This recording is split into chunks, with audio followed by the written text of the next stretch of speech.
we've got a very eminent garden coming up. Now, Richard and Sally, they have the national collection of Muscari, but they also have the most wonderful jewel box of a garden with plants that you've probably never heard of yet. Me too. And it's the kind of place that I will go to and I'll see something and I think, trough.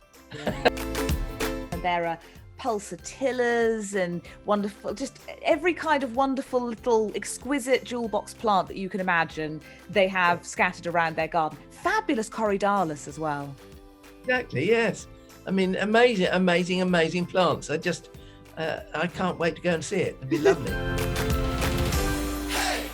Hello and welcome to Talking Dirty on Tour. We have taken the 40th episode of the podcast out and about on a glorious spring day and to a garden that is very dear to our hearts. And we will properly meet the plantsman behind it in just a moment.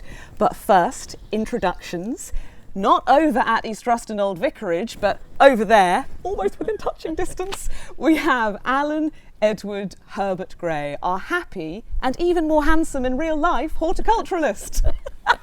Well, it's a pleasure to be here today, but more of that in a minute. But over there, sitting very close to me, is Thordis Maria Sophia Fredriksson, half Icelandic, but right here in Little Plumstead. Yes, we have come to not East Ruston Old Vicarage, not that Norfolk garden, but another one which is possibly filled with quite as many treasures, but much smaller space.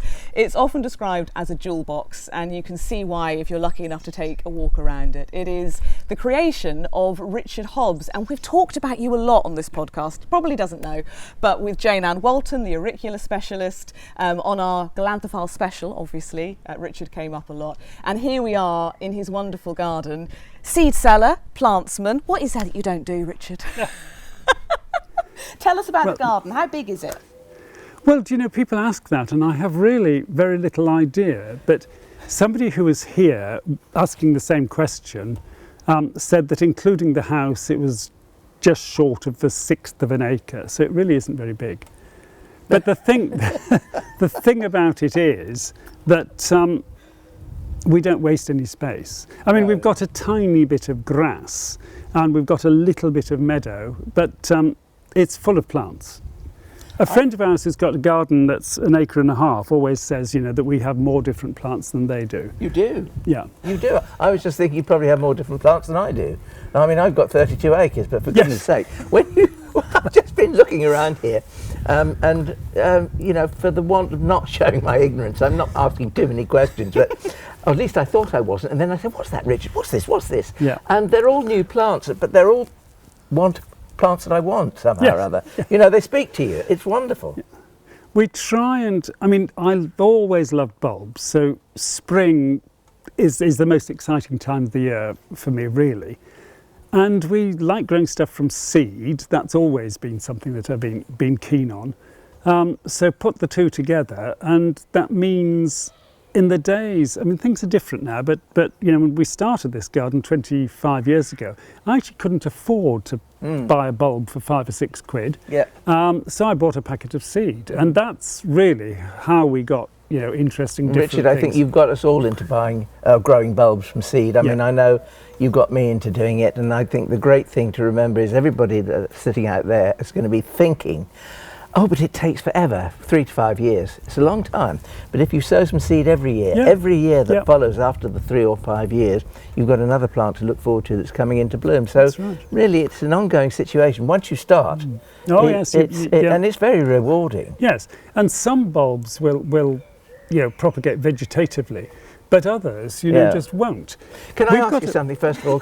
I'm sorry, I'm bursting. I'm bursting, everybody. Can you not tell? He really is, because we put full some of things we wanted to talk about on the table, and Alan has basically been itching to talk about this since we put it there. Well, I've just been refurbishing some alpine troughs at home, and this little Muscari here, this delightful, diminutive little darling, is just the ideal choice. And I want to know from Richard, if it's suitable for a trough, but it looks as if it is, and B, could it be grown from seed? No, it can't be grown from seed, because actually it's a hybrid, so you get a mixture from seed, and you probably get some nice things. But it's called Muscari Maxibell, and it's a hybrid between azureum and aucheri. And the one thing that's great about it, which is not great about all grape hyacinths, is it's got lovely leaves, and that's worth a lot. Well, I know you have the National Collection of Muscari or grape hyacinths, Yeah. and to most people, I have to say, they are probably those untidy bulbs that produces masses of foliage in the autumn, and then you get these little blue spikes in the spring, and they spend the most of their time looking untidy. But there are just so many different varieties. There are lots. There are about 60 odd different species, and we have got 185 cultivars. So there's a lot of them, and it's just a shame that the two thugs.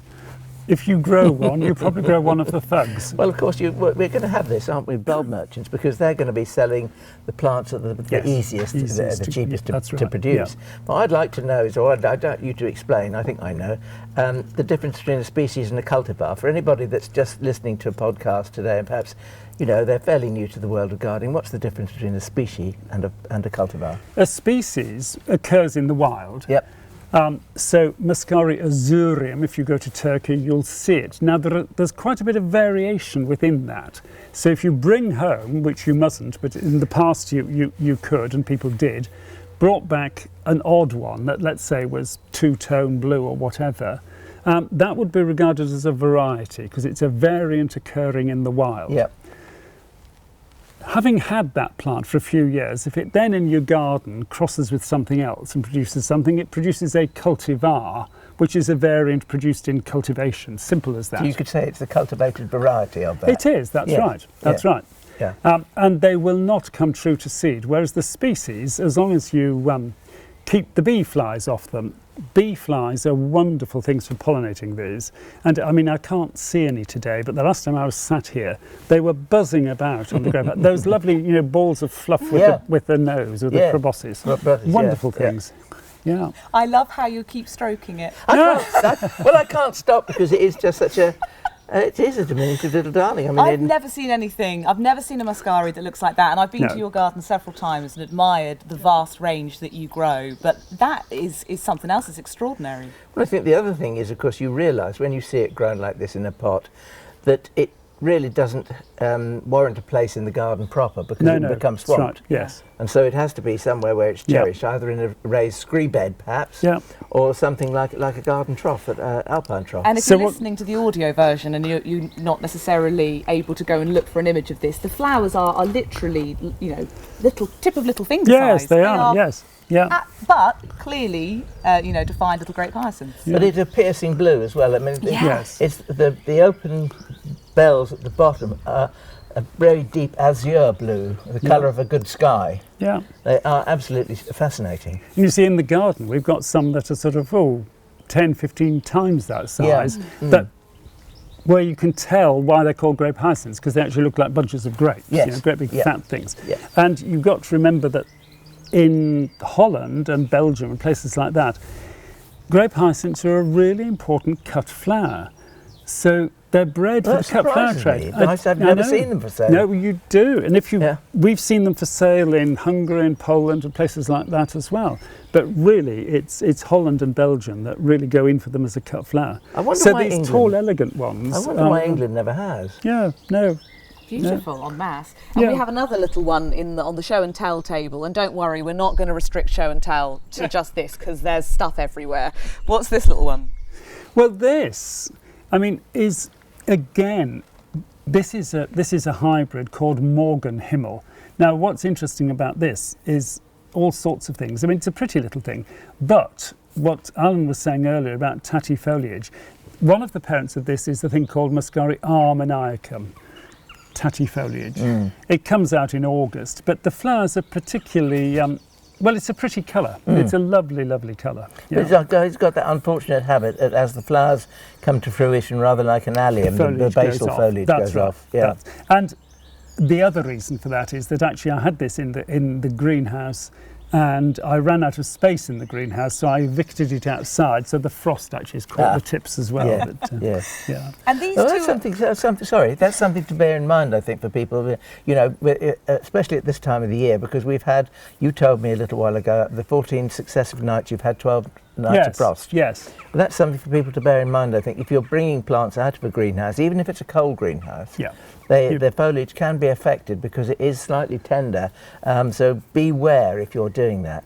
Or go out with the fleece or the newspaper or whatever. But actually, I say that what we've had there recently, that you wouldn't make much difference, to be honest. I was just going to say that the two we've looked at so far are blue, and obviously the primary association with grape hyacinths might be that they're blue, but your range incorporates many more colours. Yes, we've got white ones, brown ones, yellow ones, pink ones. The one that intrigues me, you'll know the name of it, I don't of course, but it has sort of purpley mauve flowers and yet would turn yellow. Yes. Is that That's correct? macrocarpum, and it also... That's a common old thing, go on. No, it's not. And it's quite interesting because it grows in cracks in rocks in Greek islands. Oh, right. And it smells of bananas. I mean, quite extraordinary. I mean, not just... It smells of synthetic banana. Yeah, You know, that rather nasty The smell. stuff you put in milkshakes. Yes, that's... but definitely smells of bananas, yeah. And anybody who's watching or listening who's anything like me is undoubtedly hearing you talk about perhaps some of the Muscari we're not necessarily going to have a place for or be able to get hold of, but they're going to be thinking, I want to expand my collection. I want to grow some that are going to be good doers, that are going to be well behaved. Yeah. What are your kind of more accessible Muscari that people should grow? Well, there are quite a lot that are easy to get hold of. And we were saying about the Dutch ones that are grown for the cut flower. They are pretty good, actually. They're well-behaved things. They're not going to eat you out of house and home, and you want to be looking for things like Venus and Peppermint. Peppermint is the most beautiful, elegant, long spike. So there's actually quite a lot. And if you see anything that's called aucheri something, of which there are several that get into the glossy catalogues, then you'll get good foliage and you won't get lots of bulbils. I have seen aucheri in several of the bulb catalogues, actually, but I didn't realise that it was a kind of good quality kind of thing. Yes, it is. It's a good pedigree. That's a good one to go for. Yes, yeah. Bear that in mind. Now, obviously, national collection holder of Muscari, you might think that around the camera we just have a sea of little grape hyacinths, but it is far from that. I mean, everywhere you look, pulmonarias and tulips and pulsatillas to die for, and polyanthus, just fritillaries under the tree, obviously, in the meadow area. Such a collection of plants. We'll come on to Flomo later. I'm very interested to hear what you don't have, because it can't be much. But I mean, how has your plant collecting changed over the years? Did you always start with these things? Obviously, there was a lot of bulb appreciation going on in the early days and growing from seed. I mean, I think you do. I mean, you do develop your taste, and I think I was a much neat and tidier garden when I started than I am now. Actually, I'm much self-sown seedlings. Yes, I mean it's lots of people have been asked the question, what makes the difference between a good garden and a very good garden, and how they treat self-sown seedlings. I mean, I think that's actually a pretty good judge. Though I do like Geoffrey Smith was asked, what makes a good garden? He said sweat, which I think sort of brings you down to basics. And yes, to garden this way, when you actually let things seed around, it does make more work. There's no question about that. I actually thought it was horses that sweated. Yes, well, yes. Gentlemen perspire, but ladies merely glow. No, I'm sure Geoffrey Smith sweated, though. Yes. Blunt Yorkshireman sweat. Yes. He also, somebody was asking him about, garden designers, and he said, you've got to remember that gardening is, in fact, he got it right this time. He said, it's 10% inspiration, 90% perspiration. Yes, which is another good one. Yeah. But I think the inspiration thing ties in with the self-sown seedlings, because I don't know about anybody watching or listening, but I absolutely love plants that set seed, and I really want to keep that going, but then my garden often just ends up being really scruffy because I'm not very good at editing, and that's where the skill comes in. That's it, and it, I mean, this sounds as if I'm bragging, but I'm not. But you've got to be able to, you've got to be able to tell what's a grass seedling and what's a let's say a fritillary seedling or a tulip seedling, and you have to actually hang on a bit. I mean, ahead of us are a lot of tulips, and I love them. They're just, I think, beautiful things, and they seed around, but we get a few too many, and every year I take some out. But don't do it too early. Wait until you're certain, what it is. One of the things that really annoys me about gardening, I had a conversation not so long ago with somebody who was saying, well, I don't mind paying my gardener whatever it was an hour, but when they're doing something, like weeding, she said, I'm not going to pay them that. And I said, well, actually, weeding is the most skilled job in the garden. Don't weed anything out until you know what it is. She wants to see sweat, Richard. Yes. Yeah. And you're right, things like alliums, I mean, if you don't know what you're looking at, that doesn't look like and much there are at some all. alliums that are thugs, but they're not all. They're not all. We've got a golden form of ransoms in the corner of the garden. You put it in the right place, stunning thing, and it Ransoms is poor man's garlic, isn't it? Wild garlic. Yeah. Pretty thuggish in the white form. Yes, that's how right. Is the other form? Well, no, it's fine. And it looks so lovely. I think it's slightly less vigorous than the green It is one. less vigorous. Yeah. It is less vigorous. But you see, me like a fool, I go off to visit Guernsey, the island of Guernsey, with friends staying, we were staying with some friends there, and all along the verges. I mean, this is suddenly this island in the channel, in the English Channel, and with a short hop from England, they're growing things there that I didn't think it possible. Agave outside, for instance. What's that narcissi we grow at Christmas time? Oh, paper white? Paper whites, lining the garden path and little cottages and things. And Allium triquetrum, of course, which is on every verge of the road. And I got a handful of this. I don't suppose I was supposed to do it. You didn't hear that. This is many years ago. I pulled a handful and took it home, and I planted it, and of course it multiplied, and I distributed it around the place. And I put it around the gate, the entrance to our garden. And it's seeded like mad. Yes. But it's lovely. I still love it. Yes. And it's just a little three-cornered stem and these lovely little white flowers, a bit like white bluebells to look at, I suppose, in a way. But the paper whites, I mean, it's such a lovely group of plants. And there is one that, certainly in East Anglia, you can grow quite nicely. And it's nowadays called Papyraceus panasianus. And that grows in Spain. And you get both together, so you get the proper paper white and panasianus, one growing in cracks in rocks in sunny spots and the other growing in wet meadows. Now the wet meadow one we can grow, and we've had it in the garden here. I've had it for 25 years, and it's just a magical thing. Smaller than your ordinary paper white, only gets to 20 centimetres, something like that, but the scent and the whiteness is just stunning. Really, I've got very one good. that I grow these, Ruston. We grow it at the bottom of a wall that faces east, I suppose. And it's underneath the sheltering branches of an Edgeworthia, and another place as well, similar sort of situation. But because I think it gets that little bit of overhead shelter, that saves it. So it never gets really, really bad frost where it's growing. While we're on the topic of Narcissus, we must bring, actually I'm not going to get hold of 2 hands because I don't want anything to happen to it. We must bring this to the party. Tell us about this, Richard, because it's amazing. Well, there's an Irishman who breeds an awful lot of daffodils, and he used to he still does up to a point, but he was entirely known for his exhibition daffodils and big, Vulgar.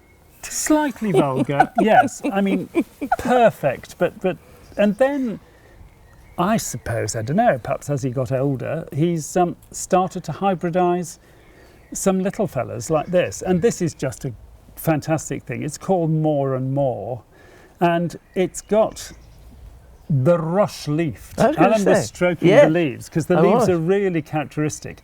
One of the parents is Narcissus assoanus, the rush-leafed jonquil. And it's just a beautiful little thing. But it's called More and More because, I mean, there's not many bulbs in there. We've had it a few years. But you get lots and lots of flower per bulb. And the scent's great. It's really, really good. Oh, it's heavenly, yes. So this is very like some of the things you find in the wild in southern Spain. Well, that's another plant that deserves elevating, bringing it up to nose level, if you like, or putting it in a trough or right. something Yeah.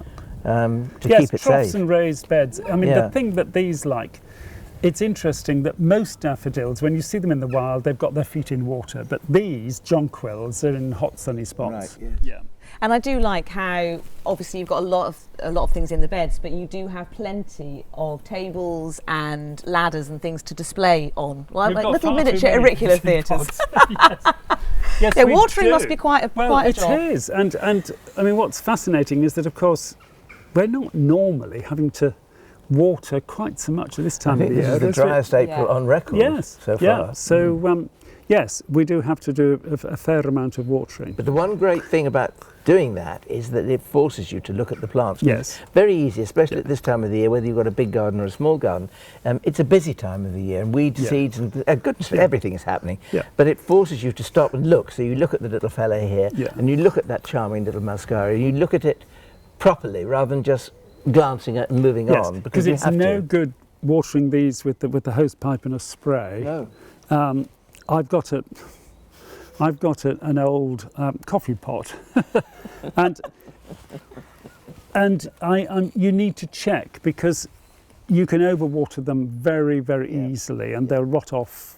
Very, very quickly. Yeah, I So you think that's need what to I be did. touch careful. I think it's probably what I did with my Tropaeolum tricolor, Ah, yes. because that's quite tender in a way. Yeah, It's yeah. verging on hardiness, but it dies down. It's dying down now already, and you harvest the tubers. And when I left the tubers in the pot probably until June, July, went to harvest them, and there was nothing, but there was a perfect skin. Ah, yes. The whole Nothing in. middles had gone, Yes, and I think I yeah. overwatered them, and Yeah. they rotted. Yes. On a I mean, completely it's worth- separate note, my Tropaeolum Smithii. Smithii, still flowering on my windowsill because I haven't dared put it outside yet, but I've been hand pollinating it and I think I've actually got seed pods. Whoa! Oh, good. Anyway, But that's I mean, just an aside. that's another interesting, truism about gardeners, that more things are killed by overwatering Yeah. than underwatering. Really. I said that to a woman who works in my greenhouse, because she comes and helps me when I need it to do lots of repotting and cuttings and things. And she said, "These have not been watered." I said, "Well, that doesn't matter, Jenny. It's far better to underwater than it is to overwater." Now, beyond the camera, we've alluded to these wonderful clumps of tulips that you grow. Tell us about those, because I know they stopped Alan in his tracks earlier, not least because he coordinates with at least one of them. It's a wonderful shade of pink. Well, in a garden with so many glorious plants, it'd be difficult not to. Well, we're looking at a pink hybrid called Little Princess. Now, the thing about that is that, one or two of the bulbs in this garden will cost you a bit of money to buy as bulbs, but that you can buy 100 of those for 15 quid or something. It's called Little Princess, and it's just a fantastic thing. Next to it was the thing called Persian Pearl, which has gone over now, which is a hybrid of the same parentage, which is deep purple. They're really lovely, lovely things. But my favourite is this one that we're looking at, orphanidea Flava. Seeds around. Now, this is where things get a bit tricky. When I started collecting bulbs, I had still have a very good friend who used to say to me, "Oh, well, that came from Lord so-and-so, and that came from Sir Thingity whatnot." And I thought, oh, God, what a load of snobbishness. But actually, where it comes from, the provenance matters. And that is not the form that comes from the Dutch bulb companies. That is from wild collected seed from a chap called Hoog, a Dutchman, but a long, long time ago. And it's a totally different plant and much, much better than the commercial one. I'm afraid that's a problem with bulbs, that some of them are not true in commerce. Gosh, you need to do your research. Well, you don't do. You do. Yeah. So that is a very, well, it's a great favourite of mine, No, I but can we see do that. have slightly too many of When them. when it's open, it's the showiest, brightest, glowiest almost, Yes. the little yellowy orange thing. But as it closes up, the outer petals have got a green stripe Yes, on them. the and green, it I becomes know, green it's is lovely. just And there's smart. a tiny bit of black in the middle. Yeah, Yeah. yeah. Of course, over the years we've done a lot of radio together, and you always seem to, not this year, but to have been coming back from some fantastic trip and Yes, leading these sort of that's botanical right. holidays. Yeah. And it must be wonderful to see all these plants in the wild. I mean, we talked to Blethen and Sue of Crook Farm Plants about that idea of seeing them in their situation, and it must also inform how you grow them and give you some help and insight. Yes, it does. Particularly with bulbs, because we tend to go. I mean, one of the interesting things about doing wildflower holidays, is that you tend to go for all sorts of reasons out of season. You go early or you go late. So actually, you see a lot of bulbs. So many of these things that we've got in the garden, we've seen in the wild, which is, you know, just fabulous, really. That's seeing garden plants in the wild is what really gets me excited, to be honest. And we haven't been away for a year and more. I know, yes, year and a bit. And we were supposed to be going to Georgia in June, and we're not. But with any luck, we're going to Sicily in September, and that could be good. And daffodils. Oh, I'm looking forward to seeing little autumn flowering daffodils. See, a lot of people don't realise that daffodils start flowering in the autumn, do they? And the other thing I was just going to say, picking up on what you said about seeing vast expanses of these lovely wild-grown bulbs. I mean, tulips, or call it whatever you will. It doesn't matter.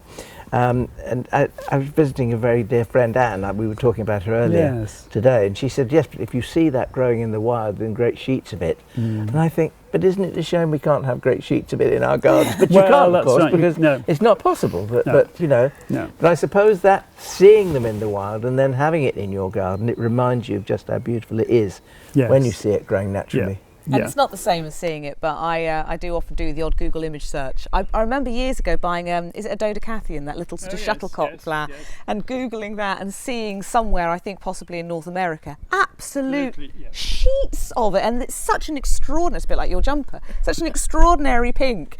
And carpets of that, I can't even imagine seeing that. They are fabulous, because we've seen those in Canada, and you're travelling along and you see just pink fields of it. But the nicest one, I think, of that is a little thing called Coixii, which is about that big, and it was just fantastic. So we've got a white one, actually, it's just popped out today in one of the troughs. And interestingly, I mean, some of those are very difficult to grow, and some of them are very easy. And Dodecathion meadia, which we now should be calling Primula meadia, they've all been lumped. I know, they've all been lumped together. So Androsarchy and various other things have all gone back into Primula. Well, but they're good things. Nicely to some some other flowers, and I'm not going to get confused between, you know, Primulas, polyanthus, all of that. It's beyond my. In fact, do you want to do an explainer for us? Because it gets very confusing, all the different flowers within that sort of group. Yes, I mean the Primula. Well, let's just talk about this one first of all, and then we'll get on to the. Because I mean, this one. You can't wait. No, I can't. But it has that wonderful sort of greyish cast to the mauve flower with the vibrant cream centre to it. It's lovely. Well, this was I just picked it out of a batch of seedlings. And bought. This was. I mean, we tend to grow a lot of stuff from seed. We buy stuff from specialist nurseries, but we still go to garden centres and rootle around. And this was found at a well-known garden centre in a batch of pretty ordinary auriculas, and this one we rather liked. Interestingly, you know, the auricular buffs would turn their noses up at this, because the old florists' auriculas and the named auriculas had to be thrum-eyed, and this is a pin-eyed one. It's all to do with pollination, but you get some where the female part sticks out and you get some where the male part sticks out. So this is a pin one, and pin ones were very much in for a dig. But it's just pretty. If it's in for dig, I'll have it. And if Primula auriculas are your thing, in a couple of weeks' time, we haven't recorded it yet, but we will have an auricular special with Jane Ann Walton, so you can see the ones with all the different eyes. But this is in comparison to the Jane Ann's auriculas, probably, which have to have some form of cosseting in the winter, for instance, to keep the weather off them and things like that. This is an easy one. This is a border. This is a border auricula, which means that you can grow it in the border. Yes. So now you've managed to put it off, but I do still want my answer. Right. Well, I mean, a Primula is it's the scientific name of a whole group of plants. Where it gets interesting and complicated is that primroses will produce a range of plants, some of which will just have one flower at the end of its stalk, and those tend to be called primroses or primulas. And the ones that have lots of flowers at the end, which are often hybrids with oxlips or cowslips, tend to be called polyanthus. So, I mean, poly means many. If it's only got one, you call it a primula. If it's got lots, you call it polyanthus. Yeah. I quite often sort of see wild, well, not wild, but seedlings that have grown in the garden, and they're probably the same colour, but they look like primroses at the base and an oxlip coming through the middle. Now, is that on the same plant? I haven't looked. Is it on the same plant, or is it a group of seedlings? It might well be a group of seedlings. Yes. But in the wild, and we were walking the other day on a railway bank which was covered in primroses, and you know, bee had been in somebody's garden, and you get these sometimes beautiful. I like the ones that have got a sort of slightly greyish pink flush to them. Dirty knickers. Yes, I know what you mean. Yeah. Peach. So I saw some lovely peachy ones the other day, and a whole range. And you could see, because there was a dark pink. We talked about it on our last podcast. Dark pink and yellow, and they'd all. You could see the whole range. It's like someone had been doing watercolours and mixed all the colours. I'll tell you a story, and I did try this at home because my uncle, he was an enormous practical joker. He said to me, if you want to turn your primroses pink, what you do is you take... I know where this is going. You dig them up and you get a cow pat and you bury the cow pat and you plant them upside down, cover them with soil, and next year they'll be pink. They weren't. They weren't. They died. It didn't work. Now, the other thing I want to talk about, I always associate your garden with, actually there's not just one thing, there are a lot. I always associate your garden with pulsatillas. Yes. And I know some people, I've struggled in the past. The best pulsatilla I think I've ever seen, I've told you, was growing in the cracks of a paving, and it just seeded itself there and loved it, and I've killed several in the garden. So what's your secret to such fantastic pulsatillas? Well, I mean, the first thing to say is that the ones that flowered a week ago are not looking that fantastic. The ones that have come out since are okay, but if you look at our clumps, the lower flowers are in good condition, and the browny ones on the top, that's the frost. And one night, the whole lot that were out got clobbered. But what do pulsatillas need? When you see them in the wild, and we're not very far away from wild pulsatillas here, because, well, you're much closer, because the Devil's Dyke, which comes out of Cambridge and goes to Newmarket, that is the place to see pulsatillas. Or if you want to go towards Peterborough, a fabulous site called Hills and Holes has got them, and it's just, they're lovely, lovely places. So those are both limestone or chalk, and they're open, quite hot, sunny spots. Now, we don't do hot, sunny terribly well here, so we have to put them in the right sort of place. We used to have lots of different species, but as the years have gone by, almost everything you see are homegrown seedlings. Though we've got, in that direction, we've got some with divided petals, which are the Papagena strain, and then we've got pink ones and white ones and dark ones, and there's a wonderful blue one called Budapest, which I saw in a garden the other day, and the lady said, I said, where did you get that from? And she said, oh, well, I've been on a waiting list for 15 years. Oh, goodness me. She knew what she was buying. She knew what she was buying. Yeah. But they're just beautiful things. But you talked about the Papagena strain, because I've noticed that there's seed available of that, for instance. Yes, so you can grow them from seed. You can. They're very easy from seed if it's fresh. I see, It's just got to be fresh. Yeah. So, you know, it's an autumn sowing job, really. Yeah. Well, there are several seed companies. I'm thinking of Special Plant. Terry Watkins, thank you. Yes. I mean, she does a seed list for autumn. I think probably you do too, don't you? Yes. Which is useful to know, because if you want to grow plants from seed and you want to do it properly, you've got to sow them at the right time. So seed that needs sowing fresh from this year's harvest will be sent out to you in the autumn, and that's the time to sow it.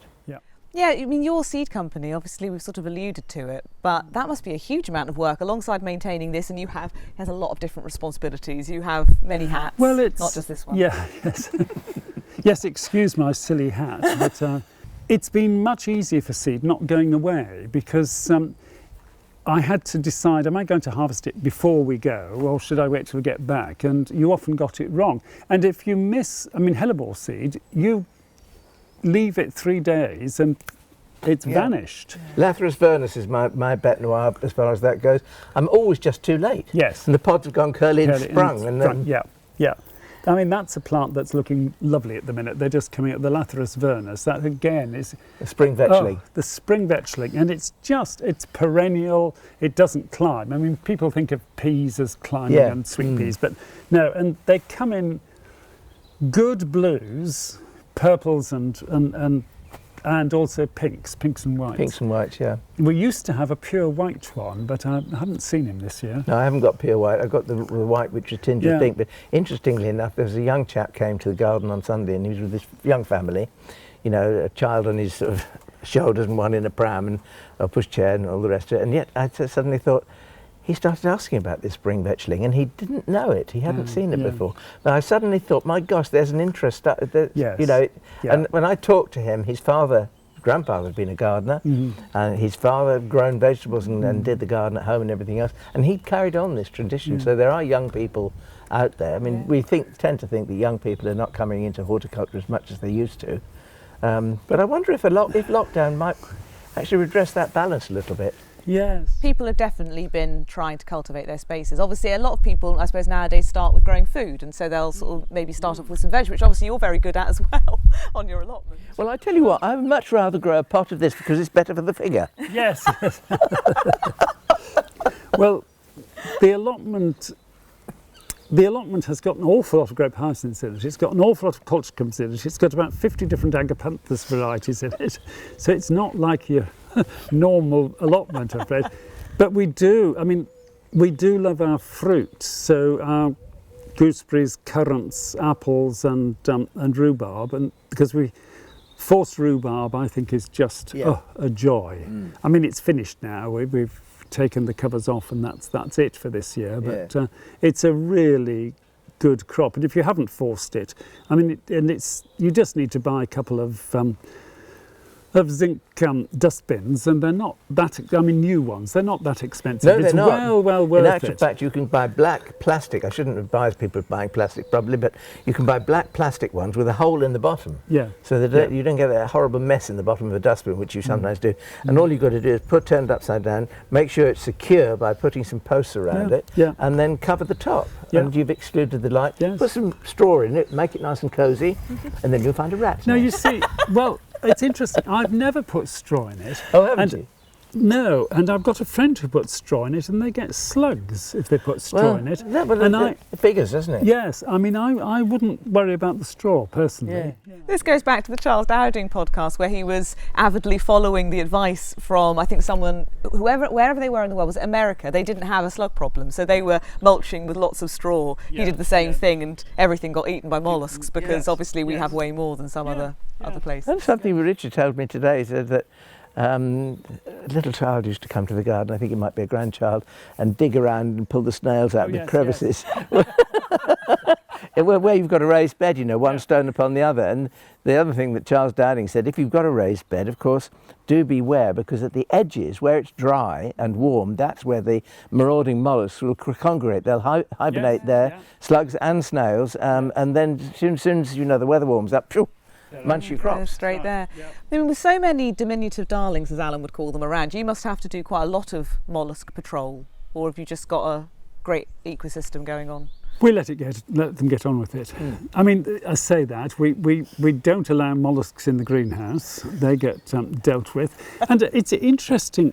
I learnt something the other day. We've got a group of volunteers that Sally and I are part of at the wall garden in Little Plumstead, and something I'd never heard of before, but somebody brought some plants. She's a very good gardener, is Ruth, and she said to me, well, I don't want those plant pots back, but I do want those back because they've got flat bottoms. And I thought for a minute, and she said, because the flat bottom ones don't get slugs underneath them. And she's absolutely right. And if you look, there's an awful lot of plant pots that aren't flat bottomed. Yeah, they've got little ridges. So she was sorting through our pots to find the flat bottomed ones. No, that So is genius. The amount of times when you eat something gets eaten and you turn it over and it's there on the is the bottom, culprit. yes. When Richard said he doesn't allow slugs and snails in the greenhouse, I quite agreed with him, because when you're growing plants in cell trays, I mean, the cell trays have got lots of divisions underneath, and I quite often turn them up and there are 2 slugs sitting underneath. Then you think, well, I would never have known, because they're not going to be munching away until it's dark, are they? Yeah. And they can, if they get in amongst seedlings, they can destroy Yeah. the whole lot in one night, really. Yeah. And we'll get the camera and get into your greenhouse for a little look, I think, because There's not a lot to but see. look at, I mean, there's not a lot to see, as you will be able to see if you look at the video version. There's an awful lot in there. So what is in there then? Full. Well, there are an awful lot of bulbs, seedling bulbs, batches of seed of all sorts of peculiar things. I've just sown the sweet corn and the courgettes, and I've got 50 pots of ornamental gourds in there and all sorts of things. It's a So jolly good job variety. you have an allotment. Isn't Oh, it? it is, yes, yeah. Well, it's funny, we've got the garden open this weekend, and we had the BBC visiting last weekend. Gardener's World, no less. Yes, so that means that we normally have plants all over the place. So we've been moving plants backwards and forwards. So we've got rather more at the allotment now than we usually do. We couldn't survive without the allotment.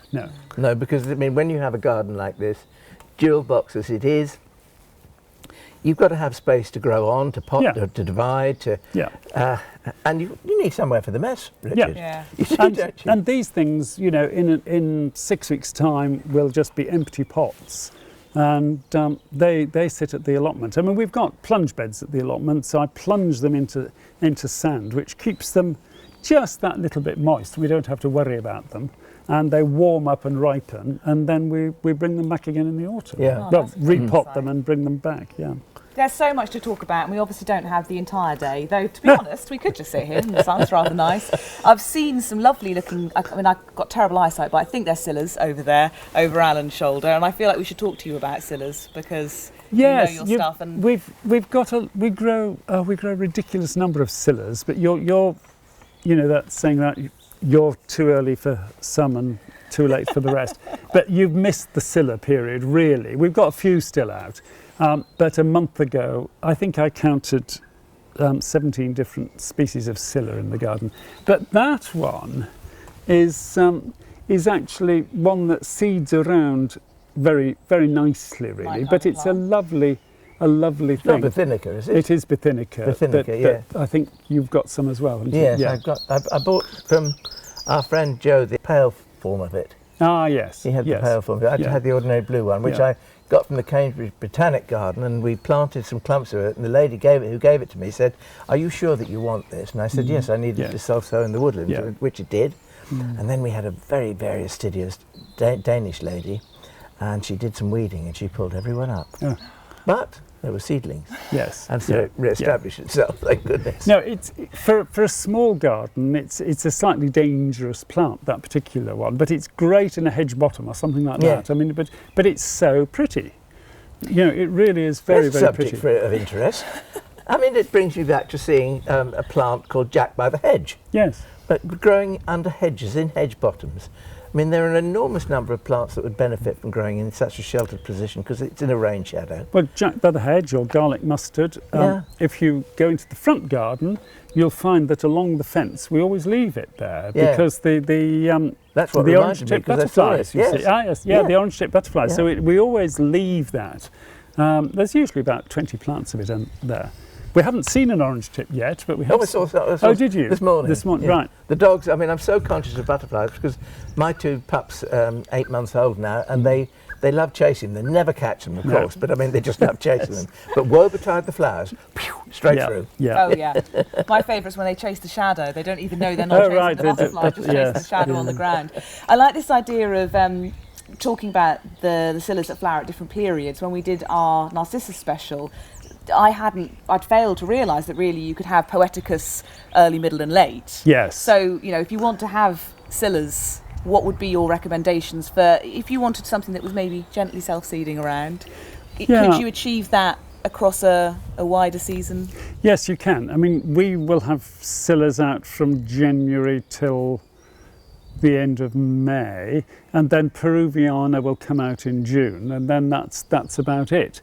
But Silicica is the first one to come out. Well, I'll tell you why I'm smiling at that, because Richard will know this, because if you go back 15 years, Scilla peruviana was something that you very, very rarely saw. And you would only buy it at specialist plant sales like this Richard has when his garden is open. You would only buy it from people like that. Today it's for sale with lots of just ordinary bulb companies, if you like. Yeah, it's all over the place. Yes. And one of the things that I cannot understand, I popped into a garden centre the other day to actually get some compost and various bits, and they had Scilla peruviana and Agapanthus in flower, and this was second week in April. You think, for goodness sake, what's all that about? Well, I tell you what it's about. Well, I know what it's about as well. No, but can I just tell you something, because interesting about Agapanthus, and that is last year I bought I think 8 new plants of Agapanthus just to try. Thordis remember seeing them, and they spent the winter in pots. They spent the winter under cold glass, no heat at all, and they took them out the other day to make room for seedlings and things, and 2 of them are in flower already. Right. And they one of the attributes of the plant that I bought is the fact that it keeps repeat flowering. It's going to do one of 2 things. It's either going to behave itself and do it very nicely, obligingly, or it's going to flower itself to death, and I don't know which it's going to do. Yeah. But it is nice that, I mean, Agapanthus, it's nice to have a repeat flowering one. Oh, Yes. You know. So from one blue flower back to our other blue flowers, if we wanted our Scillas to go through the months. Yes, well, Scilla silicica starts us off, and that's a shade-loving one, which is great because it brightens up those corners. We've got, at the moment, we're just on the edge of one of my favourites, which is Liliohyacinthus. And the minute you dig it up and look at the bulbs, you'll realise why it's called Liliohyacinthus, because it's got bulbs that look like lily bulbs. It's got scales. Big. Are they big? They're big. Yeah. I mean, they've got broad leaves. Yeah. It's only about 25 centimetres tall, and there's a blue form which is quite nice, and there's a white form which is stunning. I mean, just lovely, lovely things. We've got Amoena out in the garden at the minute, and we've also got Armeniacum, which is very similar to Siberica, but if you want to extend it, grow both. You know, Yes, one takes over. One takes over from the other. Yeah, but they're a lovely little group of plants. They really are. Yeah. So exciting. Yeah. There's so much to talk about. We haven't even talked about Corydalis yet. No. I love your Corydalis. Yes, we've got quite the thing about Corydalis, it applies to all bulbous stuff up to a point, is that it does its stuff. It comes up quite quickly, flowers quite quickly, disappears quite quickly, and you can have something else there. And people think, oh, well, you can't put things on top of each other. You can put things on top of each other or underneath each other, whichever way you look at it. But you can get layers. And if you want to read about it, they're a bit old now, but I still think that E.A. Bowles's books, read My Garden in Spring or My Garden in Summer, and he'll talk about how he's got his bulbs in layers, and it's the way to do it. So you can get the corner over there has got masses and masses of spring flowering crocuses in it, but also it's got a huge number of autumn flowering crocuses in it as well that just come up earlier. You can build up these. Well, autumn crocus, they tend to have their leaves in spring, don't they? They do. flower in autumn, but the leaves are probably throughout the winter. And really. what's fascinating, it's all to do with you, the temperatures. But if something flowers in the autumn, it very often will actually set ripe seed at the same time as its spring flowering cousin. Oh, right. So the autumn flowering and the spring flowering cyclamen will be ripe almost the same time. Amazing. And it's the same with the crocuses. Yeah. Wow. Yes. The other strategy which some autumn things do is to actually produce their seeds unbelievably quickly. and there's an autumn flowering Scilla that does that. I mean, you can got flowers on the top, you've got ripe seeds on the bottom of the spike. And corydalises, again, they're the same. You'll have ripe seed at the bottom, and so if you're wanting seed off those, you've got to be jolly quick. Yeah. And you just touch them and they go... That's why I was talking to you about corydallis earlier, because in our winter garden area, I mean, there's vast tracts underneath shrubs and things which would be ideal for some of those late winter, early spring flowering corydallis. But it's actually finding the seed from some of them. That's where Richard comes in, because he's going to be digging some up. Yeah. And I've asked for, can I be on the list, please?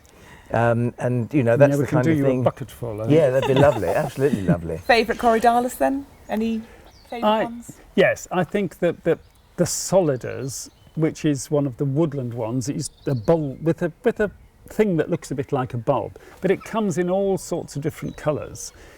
There are named ones, but I would save your money actually and get a mix. I mean, I never recommend people getting mixed anything normally, but with corydallis I would, because you will quickly build up a range of colours, from purples, whites, pinks, and the fabulous brick red ones. I mean, they're just gorgeous things. One of my favourites is what the corydallis called Tory MP. Yes. Because it's true blue and it just goes on and on. Yes. I do love blue corydallis. Yeah. And I think sometimes think of the kind of yellow weedy one and then just fail to engage with the I can't remember the name of it. I got one which is just about to bloom and planted that. It didn't sell for some reason. We bought it to sell on the nursery. It didn't sell. So I thought, well, I'll put it in the garden. It's got wonderful sort of limey yellow foliage with blue flowers. And that's quite a showstopper, I think. Yeah. No, I mean, those blue ones that flower later, there's some tremendous things. Spinners is a really vigorous. I mean, I say that, if you're really hot and sunny and dry, then be careful. Yes, yes.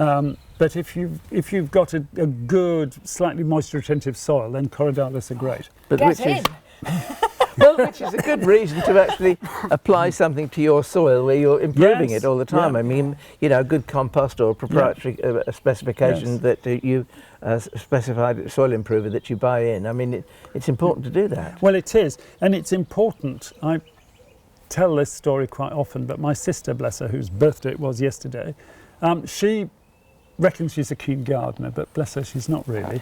And she does have rotten soil. She's got chalk and about, 10 centimetres if you're lucky. Really? And years ago, she said to me, how do I improve it? I said, organic matter, organic matter, organic matter.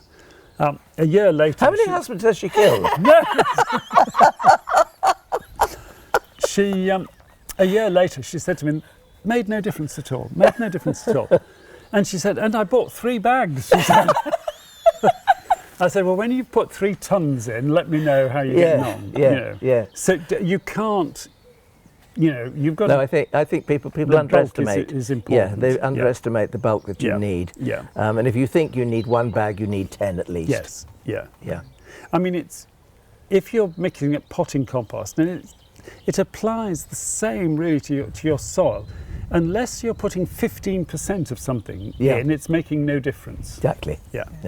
So we've talked about, well, probably only a small fraction of the wonderful plants in this garden, but I suppose we better move on to some flomo. I suppose you always have something you want, but I'm not going to let you go first, because I go first, because I always have the most simple thing. I remember buying some wonderful anemones from you in the past when I've come along to your garden opening. This isn't one I've got from you though, but I did see it on Instagram and really desperately wanted it. Nemerosa yerda-ramusum. Ah, yes. I mean, I have no idea if I've said that right, but little stuff. No, does anybody else? It doesn't matter. It's funny, I mean, we've got it, but it's not out yet. Well, it's a later one. This might have been under glass, maybe, I'm not sure, yeah. But they're lovely. And there's anemone nemerosas, and then once you've done those, get into appenninas, because, they're even more exciting, because there are double forms, and they've just got... There's just a look about them. I mean, they grow, well, on the Apennine Mountains, southern Italy things, and they're lovely, lovely things. Most of them, I have to say, they do bulk up quite a lot too, don't they? Yeah. And so, if you're buying 1 pot, people might be thinking, £3 for a tiny little pot. That's a bit steep, I'm stingy. No, but it's not. That's fine. I speak from experience. Yes, if you're a control freak in your garden and you don't want things to move out of line, well, don't go for Nemone Nemorosa. They will do what they want to do and they'll go where they want to go. So in the garden here we've got a rather nice thing called Monstrosa. I planted it in the bed, but it much prefers to grow in the path, so we leave it there. And they're like why that. fight nature? Well, that's it. You can't sometimes. They're like that. And it's quite, I think it's important, this, personally. You occasionally go to I can think of a couple of gardens that, if anything dares to move out of place, it's sort of chopped off.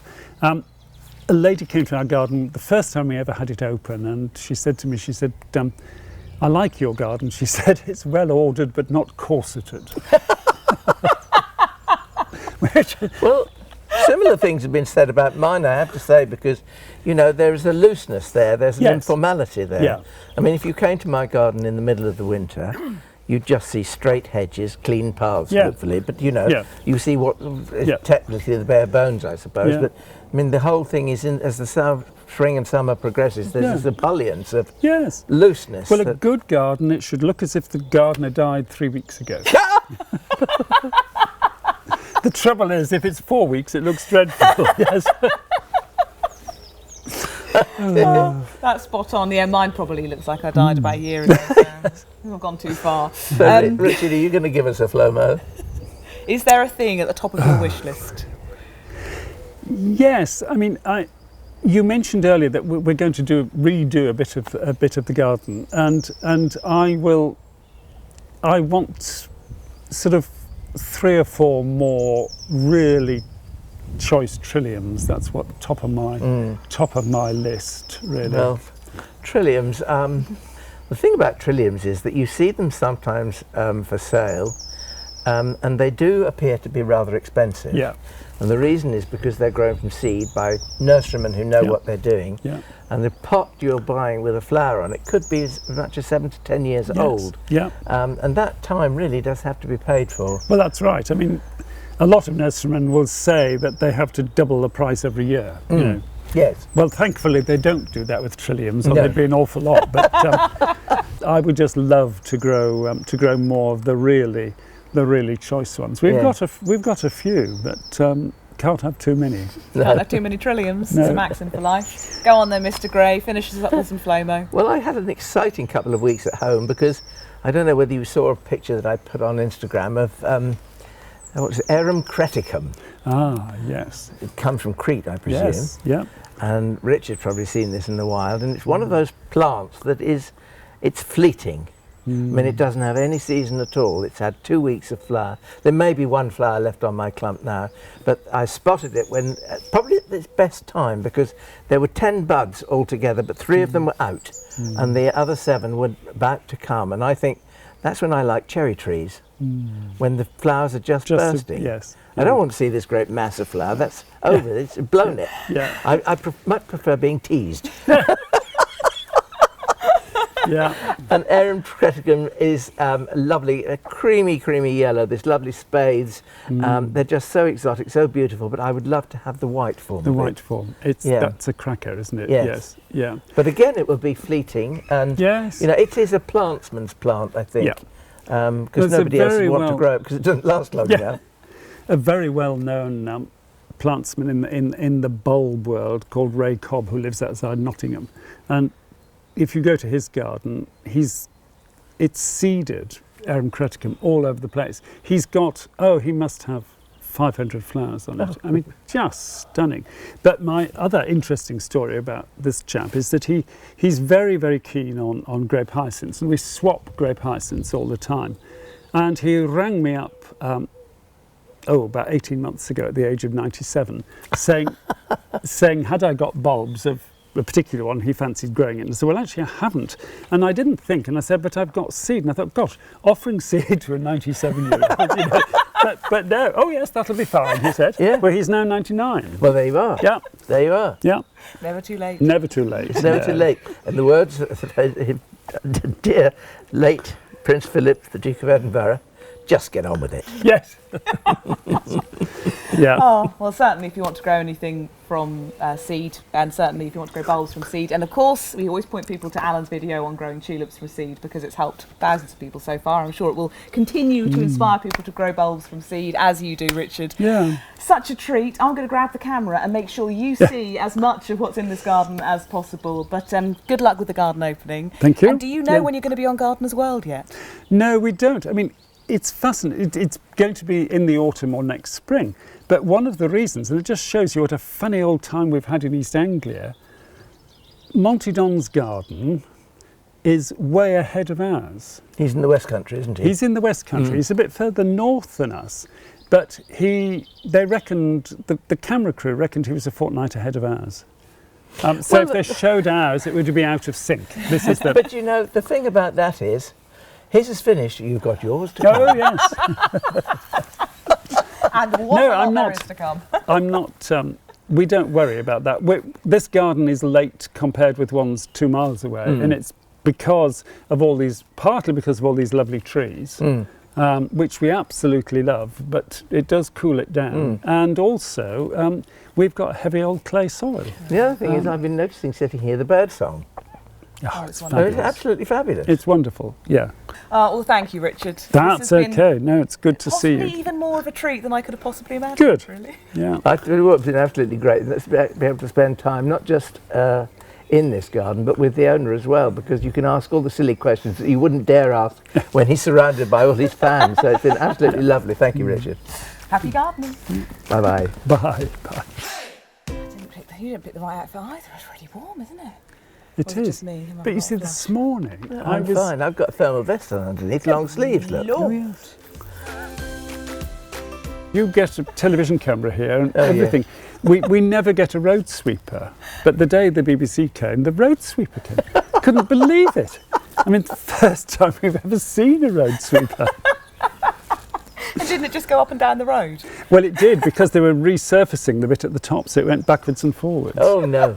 And the sound man said, he said, no, they follow me. He said, they know exactly where I am. Yeah, Goes in helicopters. helicopters in our Yes. garden, yes.